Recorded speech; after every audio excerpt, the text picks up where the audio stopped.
with my people from the valley, so. Most of you may have noticed that I'm a little different than the other comedians. I'm about 2 weeks older than they are.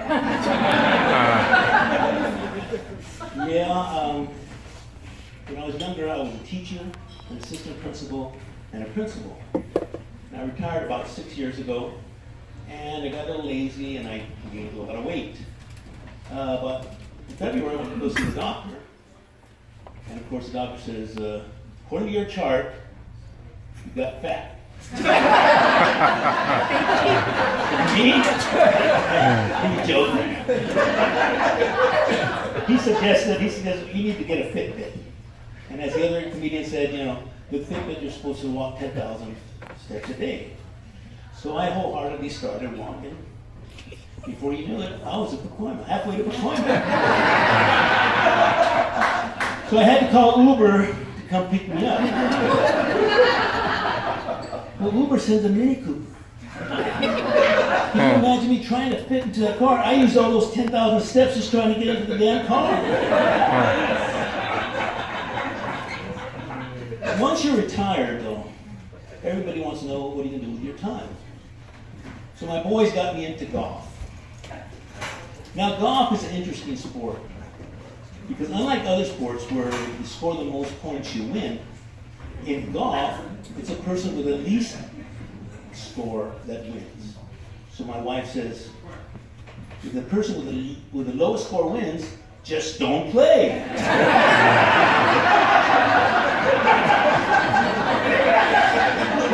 He's living. Yeah. Trust me, I save a lot of money. Well, being at home, I have a lot of time to do honey-dos. Honey do this and honey do that. And I've never been a Mr. Fix-It kind of guy. And as a principal, part of my routine, I used to walk around campus and see what was broken, so I'd call it in, and maintenance would eventually come and fix it. Right?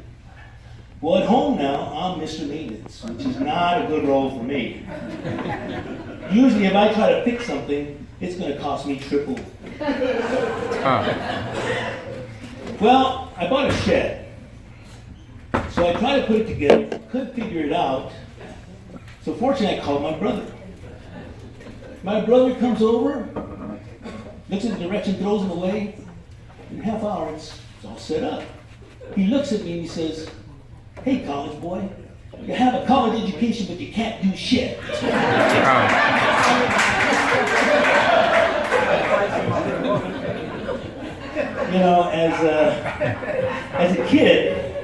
As a kid, I went to Catholic school. And it's true what they say, those nuns are really mean. We had this one nun, we used to call her Sister Mary Bulldog. And she was so mean, she made a kid kiss the floor because he said a bad word. Well, I saw this nun recently, and she still scares the shit out of me when I saw her. But we had a couple of kids, and so the boys, we thought they needed a good foundation, so we sent them to this Catholic kindergarten in San Fernando. Well, the first one did really well, but the second one, my Charles, he was a rebel. He hated school. Matter of fact, we got word that he used to spend half the time in the hallway in timeout because he was smoking. Just kidding. My 4-year-old wasn't smoking. But I did talk to the principal, and I said, this is not appropriate discipline for the child. She says, "Oh, Mr. Barragan." She says, "Could you please give a training to our teachers?"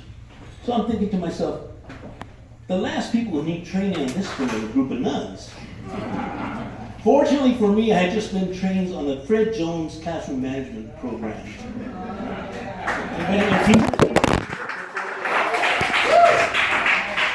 You have your rules, you have your consequences, you have your rewards, and you learn about a couple of words. Regardless and nevertheless. Teacher, I didn't do my homework last night because we were out late. Nevertheless, you'll stay in during recess and you'll finish your homework. Judy's mom is a whore. Regardless, you're going to respect Judy. I tried this with my wife. I said, no, honey, we're out of money. Our checking account's full. We can't spend any more money. She said, nevertheless, you won't get laid for a week.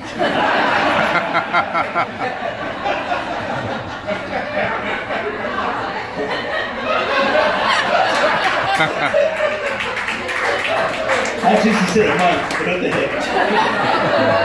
Now, boys and girls are different.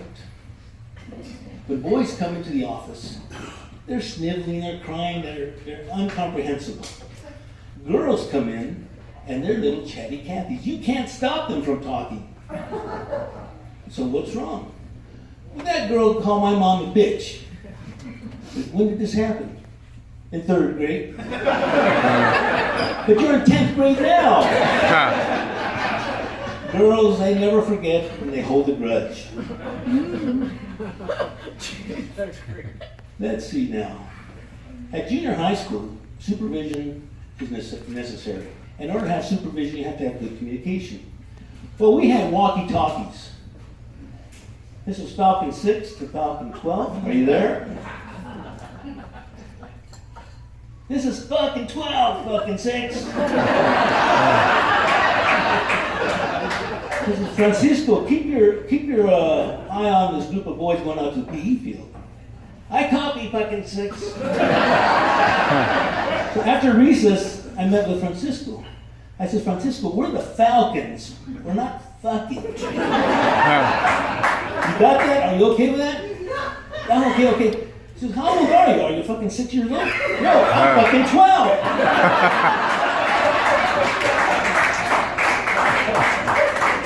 At a high school, ditching is a big problem.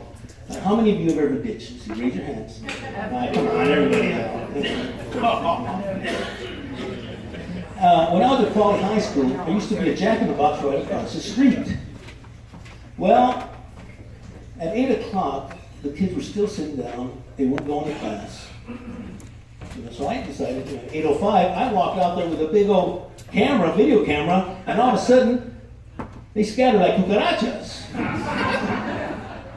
Now, discipline is a big issue at the junior high. At the junior high, I remember this case where this kid had done something wrong, so I called the mom in for a conference. So the mom comes in, and of course she says, there's no way my kid could have done it. So I went ahead and I called in the 3 witnesses. So the witnesses come in, they figure out the kid, and they said, hey, he's the one that did it. So I send them back to class. So mom, after I come back into the office, mom whips out a belt and she starts smacking me around. I pick up the walkie and I says, fucking 6 to fucking 12, help!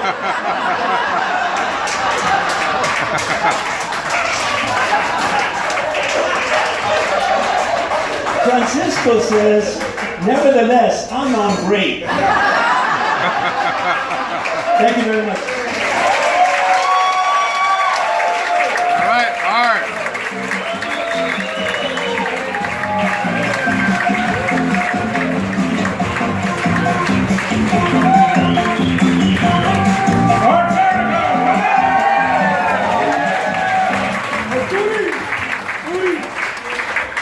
Hi, Barragan. I need you as my teacher, dude. Fucking 6 to fucking 12. Where did I find these people? All right, now. Hey, folks, they're good? Nice, very good.